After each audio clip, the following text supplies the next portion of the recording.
এবার বন্যার পানিতে ডুবে গেল শাহজালাল রহমতুল্লাহ আলাহির মাজার। 124 বছরের রেকর্ড ভেঙে দিল সিলেটের বন্যা। এ যেন এক কঠিন মুহূর্ত পার করছে সিলেটবাসী, যা এর আগে কখনো এমনটা দেখেনি বাংলাদেশের মানুষ। আজ এই পরিস্থিতি শুধুমাত্র ভারতের কারণে। ভারত আজ বাংলাদেশের শত্রু হয়ে দাঁড়িয়েছে। সিলেটের হাজার হাজার মানুষের আহাজারি আকাশ বাতাস ভারী হয়ে উঠেছে। তবে সিলেট ও সুনামগঞ্জের বন্যা 124 বছরের রেকর্ড ভেঙেছে। বন্যার পরিস্থিতি আরো ভয়াবহ হতে পারে বলে জানিয়েছে। ইন্ডিয়াতে বৈশা বৈশা মোদির সাথে কন্টাক্ট করিয়া বাংলাদেশের ঘরবাড়ি নষ্ট করতেছেন ইন্ডিয়ার ফানি দিয়া। আপনি যত ধরনের গেমই খেলেন কোনো লাভ হইব না। এই যে ইন্ডিয়া ফলাই গেছেন গা, আপনি কি বাচ্চা যাবেন গা? বাঁচতে পারবেন না। ইন্ডিয়াতে বৈশা বৈশা মোদির সাথে কন্টাক্ট করিয়া বাংলাদেশের ঘরবাড়ি নষ্ট করতেছেন ইন্ডিয়ার ফানি দিয়া।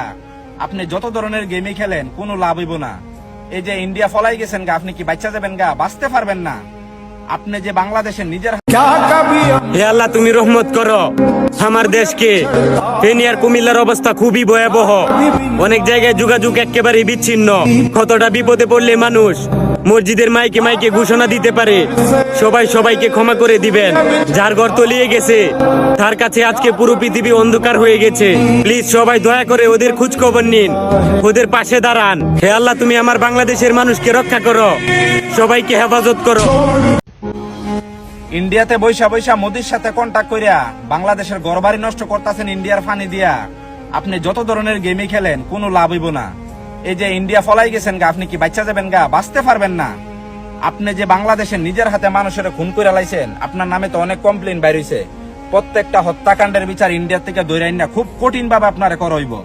খালাম্মা, আপনি নিজের হাতে মানুষের খুন করে আপনি গুম করে লাইছেন, প্রত্যেকটার বিচার এমন ভাবে আপনারে করইব এন্দুরের গাতা পাইবেন না ফলনের লাইগা।